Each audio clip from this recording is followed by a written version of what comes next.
now recognize a member from Durham. Thank you, Mr. Speaker. I believe you'll find that we have unanimous consent to allow me to deliver my inaugural speech and address during this debate.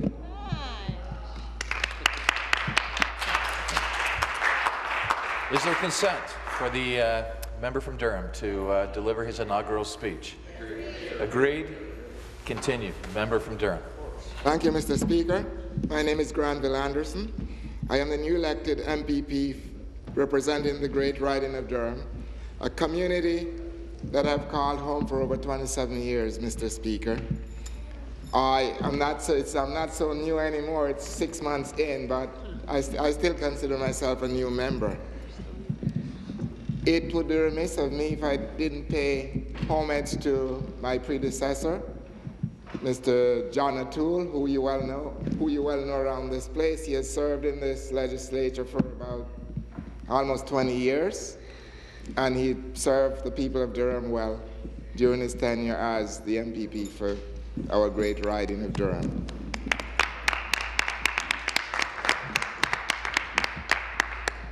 I am proud to stand here before you, as I have had an interest in politics since before I was old enough to remember, and I've always had a desire to make people's lives better.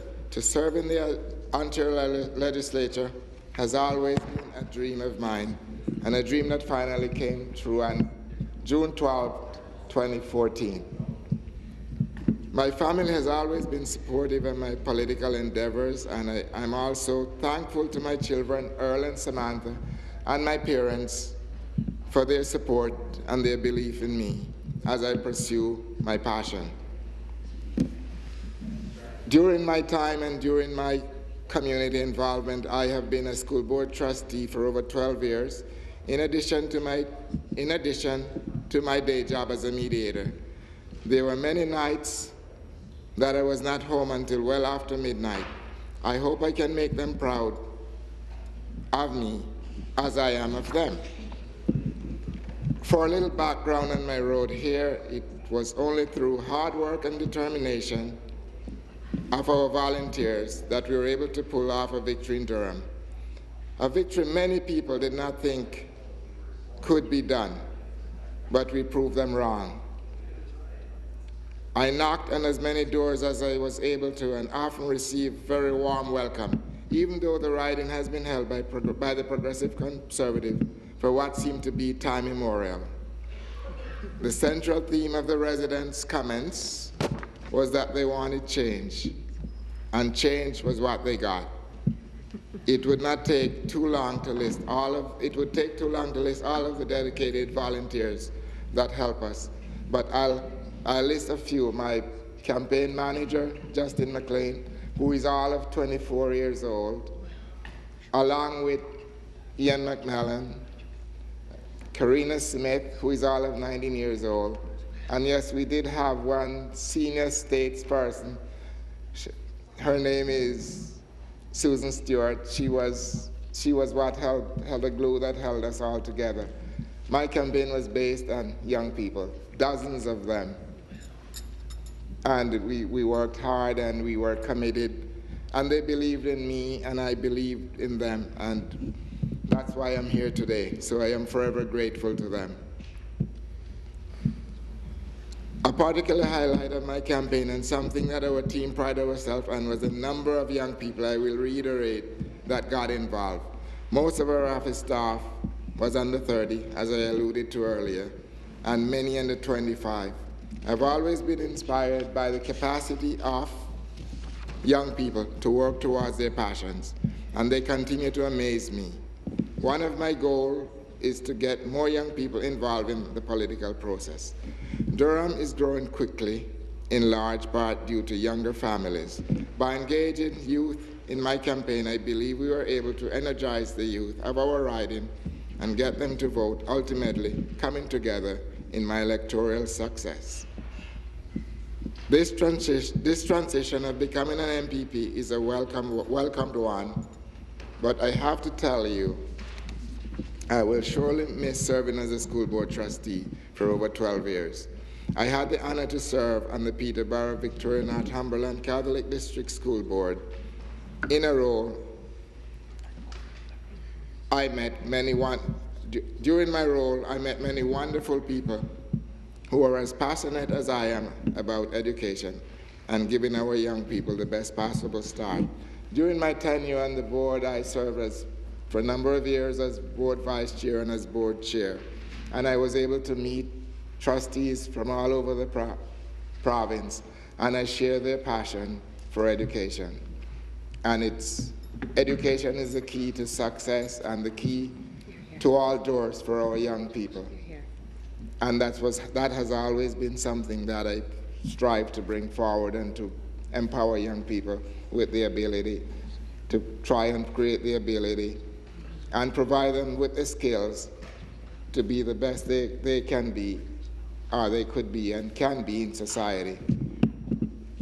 And I believe I have done that. I've shared some part of doing that. Allow me to tell you a little bit more about my riding. Durham is a diverse mix of rural and urban land. Throughout our riding, many commute into Toronto every day, as I currently do, because I enjoy sitting with my constituents, have conversation with them as they express their concerns, and try to assist them as best as I can as their representative for the riding. But we also have a good economic mix of industries, including energy and infrastructure. The three municipalities that make up our riding have had an incredible character and are distinct and unique in their own ways.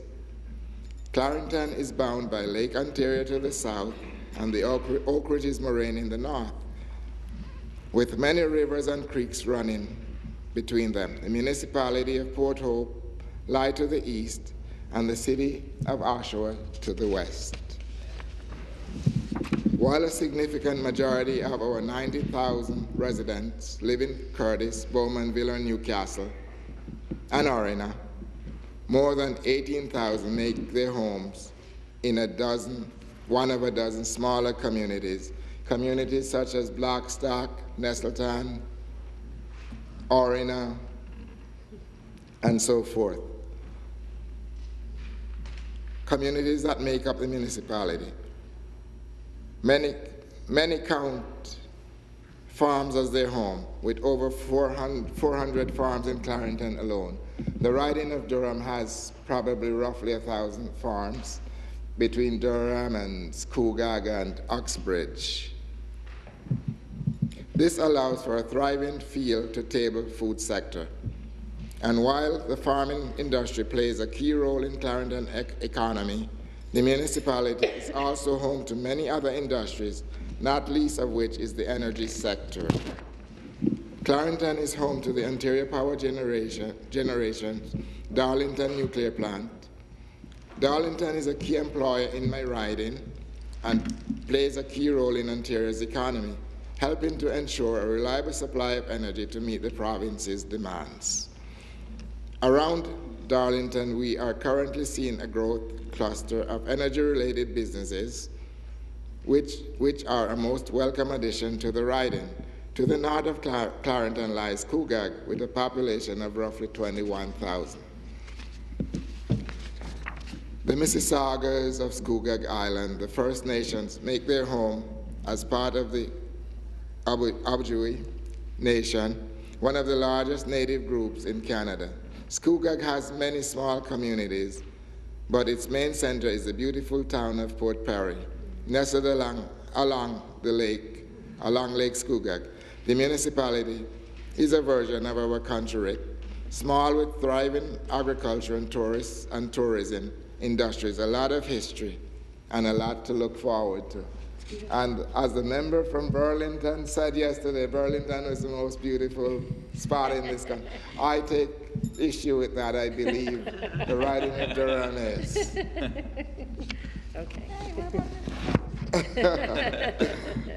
To the west of Scugog, there is Uxbridge, found in the beautiful valley along the northern slope of the Oak Ridges Moraine. The township has a population of about 11,000 with a surrounding array of hamlets and farmland. While not large in population, Uxbridge is anything but small when it comes to its arts, entertainment, recreation, culture, and spirit of community. As you have just heard, ours is a very diverse riding, with each area having different levels and type of needs when it comes to our provincial government. In Clarington, we want to bring the GO train to Bowmanville so that many commuters to the east anchor of the GTA have accessible transit. I also want to see the Bowmanville Hospital maintained and expanded so that our residents can receive their health care in their own community. In Scugog, I want to ensure that we have bridges fixed and that our roadways and infrastructure are well taken care of. I want to work with the new mayor, Tom Roy, to ensure that the tourism industry thrives, and with Chief Kelly Laraka and the Great Blue Heron Charity Casino. In Uxbridge, I want to solve the culvert issue, help with their historical sites, and ensure that they are well integrated and that their voices are heard in our region. My larger goal revolves around youth employment. I am so proud to be Parliamentary Assistant to Minister McCharles, and together we can work to maintain a bright future for our youngest Ontarians. I am also passionate about the environment, especially in terms of our rural communities. Just last week, I introduced a motion in the House encouraging the Minister of the Environment to adopt a plan to deal with commercial fill and dangers and its pollutants poses for our watersheds. The residents of my riding are concerned about their safety, and I will always intend to put good policy ahead of good politics. It is my pleasure to represent Durham, and I'll do so to the best of my ability. This will mean doing what I feel is the best thing an MPP can do, putting the needs of the riding ahead of politics and ensuring that I do all I can to have my constituents' voices heard at Queen's Park. I will continue to do this by advocating for the needs of my community: better roads, better bridges, better schools, better hospitals, make sure the services are there for our most vulnerable, our elderly, our young children, make sure the safety of our children are protected, and make sure that we have proper transit services in the riding. And that's why it's essential and it's crucial that the GO train comes to Bowmanville so that our commuters and our community can grow and we can increase the economy and better the economy for the people of my riding. I thank you for this opportunity to tell you a little bit about my community and a little bit about myself, Speaker. Thank you. Thank the member from Durham.